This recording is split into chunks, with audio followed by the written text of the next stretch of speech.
Hello my dear student. बेटा, हम करा रहे हैं यहाँ पर आपको बहुविकल्पीय प्रश्न यानी कि मल्टीपल चॉइस क्वेश्चन, जिसमें आपके पास सभी चैप्टर्स के बहुविकल्पीय प्रश्न कराए जाएंगे। और आज की हमारी क्लास होने वाली है चैप्टर नंबर सेकंड से। चैप्टर नंबर सेकंड के जो इंपॉर्टेंट बहुविकल्पीय प्रश्न है, जो या तो अब तक एग्जाम में पूछे जा चुके हैं या एग्जाम में पूछे जाने की संभावना है, उनकी हम चर्चा करते हैं। ऐसे सभी स्टूडेंट जो हमारे रेगुलर क्लास लेना चाहते हैं, हमसे लाइव क्लास लेना चाहते हैं, हमसे पीडीएफ लेना चाहते हैं, वो हमारे व्हाट्सएप ग्रुप से जुड़ सकते हैं। व्हाट्सएप ग्रुप का नंबर आपको नीचे मिल जाएगा। जैसे मैं हमेशा बोलता हूं, अब से आपको ट्यूशन लगाने की कोई आवश्यकता नहीं है, क्योंकि हम आपको देंगे यहाँ पर free of cost complete syllabus की सभी क्लासेस। चलिएगा स्टार्ट करते हैं अपने फर्स्ट क्वेश्चन से। पहला बहुविकल्पीय प्रश्न क्या है, बहुत इंपॉर्टेंट है। बल्कि ये समझ लो बेटा, ऐसे बच्चे जो किसी कंपटीशन की तैयारी कर रहे हैं, जैसे कि हो सकता है बेटा वो तैयारी कर रहे हो टीजीटी, पीजीटी या किसी और एग्जाम की, तो बेटा वहां पर ये इंपॉर्टेंट है कि दोहरा लेखा प्रणाली का जन्म कब हुआ। दोहरा लेखा प्रणाली का जन्म कब हुआ, तो बेटा इसका आंसर आप चाहो तो बेटा मुझे कमेंट बॉक्स में भी दे सकते हैं अगर आपको ऑलरेडी पता है। बाकी मैं इसका आंसर बताता हूं। इसका आंसर है 1494 यानी कि 1494। सर याद कैसे रखेंगे? बेटा आपको याद रखने का सिंपल सा तरीका है, याद रखना तरीका है 494 494 494 494 494, यानी कि दो बार 4 आएंगे। तो बस आपको याद रखना है दोहरा लेखा प्रणाली का जन्म कब हुआ। 1900 सॉरी बेटा कब, 1494 में। 1494 1494 1494 1494 आपको शब्द याद रहेगा। 1494 में क्या हुआ बेटा, दोहरा लेखा प्रणाली का जन्म हुआ। वेरी इंपॉर्टेंट क्वेश्चन है।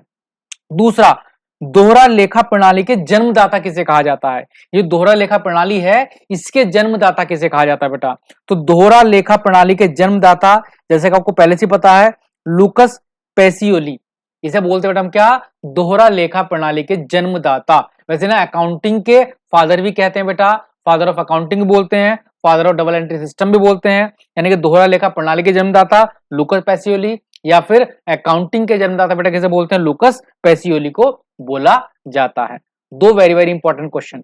तीसरा इंपॉर्टेंट क्वेश्चन जो आपके पास है, व्यापार के स्वामी द्वारा लगाया धन क्या कहलाता है? आई थिंक इसका आंसर हर एक बच्चा मुझे कमेंट बॉक्स में दे सकता है कि व्यापार में लगाए गए धन को क्या कहा जाता है। बिल्कुल सही बेटा आपका आंसर है, आप करेक्ट सोच रहे हैं। जो पैसा हम व्यापार में लगाते हैं, जो धन हम व्यापार में लगाते हैं, तो बोला जाता है बेटा क्या, पूंजी।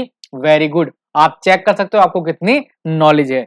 तीसरा, चौथा, पुस्त पालन का प्रारंभकर्ता किसे माना जाता है? पुस्त पालन का प्रारंभकर्ता, पुस्त पालन बेटा इस बार दोहरा लेखा प्रणाली नहीं है, पुस्त पालन का प्रारंभकर्ता।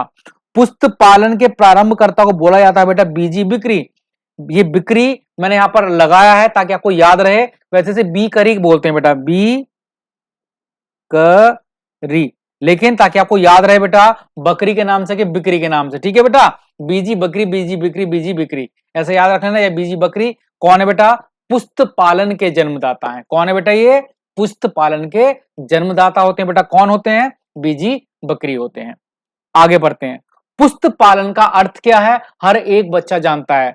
पुस्त पालन क्या होता है बेटा, पुस्तकों में जो डेली हम लेन देन करते हैं, उन लेन देनों को पुस्तकों में लिखना, उन पुस्तकों में संभाल कर रखना, क्या कहलाता है, पुस्त पालन। तो समझते हैं बेटा क्या रखा पुस्त पालन का अर्थ, पुस्तकों को रखना, पुस्तकों को कार्यालय में रखना, व्यापारिक सौदों का हिसाब पुस्तकों में रखना।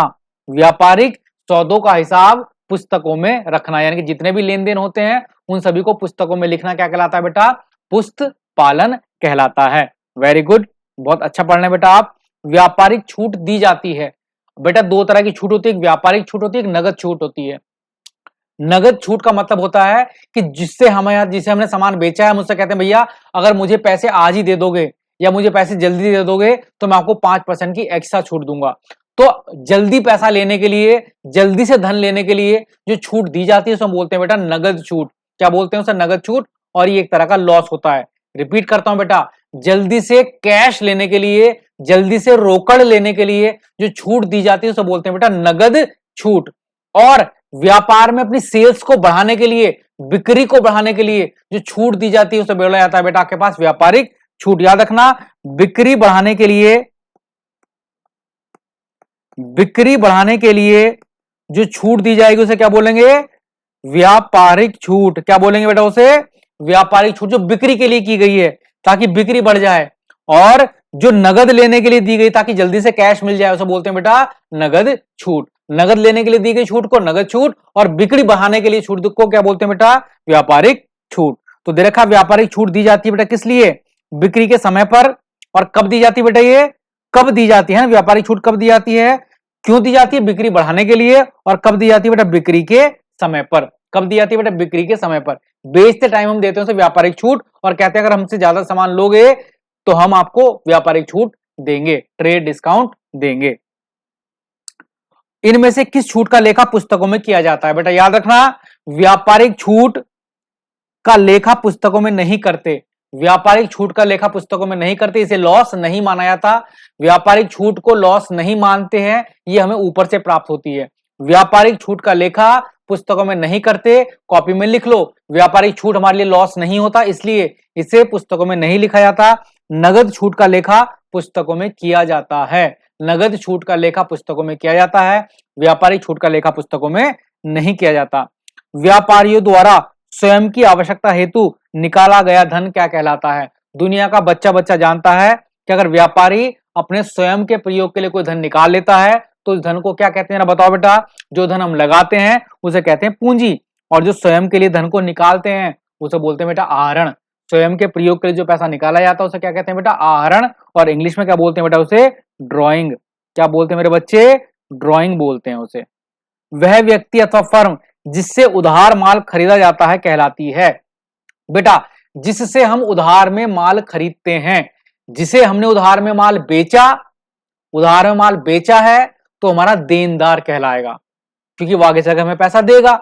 और जिससे हमने उधार में माल खरीदा है, उधार में माल खरीदा, उसे हमें पैसा देना है, तो वो हमसे पैसा लेगा, तो उसमें क्या बोलेंगे? लेनदार। जो हमसे पैसे लेगा वो लेनदार, जो हमें पैसे देगा वो देनदार। जिससे हमने उधार में माल खरीदा है, माल खरीदा तो बताओ वो हमसे पैसा लेगा, तो क्या बोलेंगे उसे?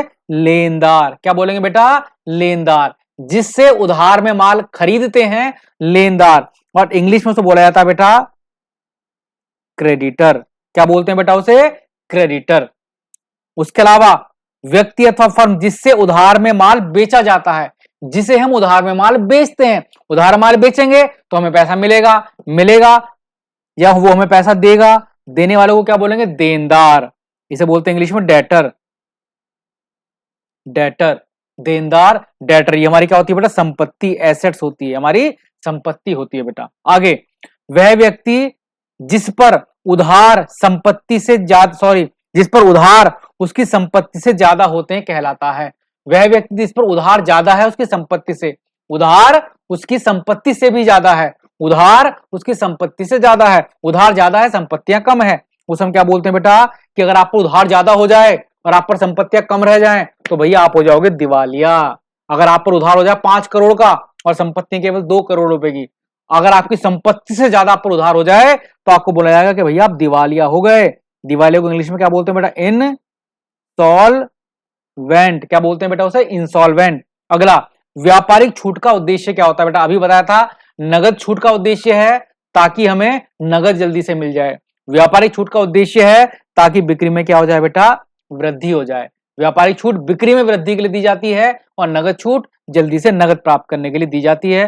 तो इस तरह से बेटा आज की हमने इस क्लास में देखो लगभग 8 से 9 मिनट की क्लास में हमने 12 इंपॉर्टेंट मल्टीपल चॉइस क्वेश्चन और किए, और उसी तरह से बेटा हम कोशिश करते रहेंगे कि आपको बहुविकल्पीय प्रश्न कराते रहें ताकि आपके बहुविकल्पीय प्रश्न बहुत अच्छे से हो जाएं और वहां पर आपका 1 नंबर का क्वेश्चन भी ना कटे। इससे आप बहुविकल्पीय प्रश्न मत मानना, यहाँ पर 1-1 नंबर के क्वेश्चन भी तैयार हो गए कि व्यापारिक छूट किसे कहते हैं? जो बिक्री के समय पर दी जाती है बिक्री को बढ़ाने के लिए, है ना। या दिवालिया किसे कहते हैं? वह व्यक्ति जिस पर उधार उसकी संपत्ति से ज्यादा होता है उसे दिवालिया कहा जाता है। तो ये 1-1 नंबर के क्वेश्चन मानकर चल सकते हैं या आप इन्हें बहुविकल्पीय प्रश्न मानकर चल सकते हैं। जिन्हें भी हमारी सीरीज पसंद आई वो हमारे इस वीडियो को लाइक करना, साथ ही साथ अपने क्लास के सभी बच्चों के साथ शेयर करना ताकि वो भी पढ़ सकें। विद्या शेयर करने से, बांटने से बढ़ती है, इस बात का विशेष ध्यान रखना। जय हिंद, जय भारत।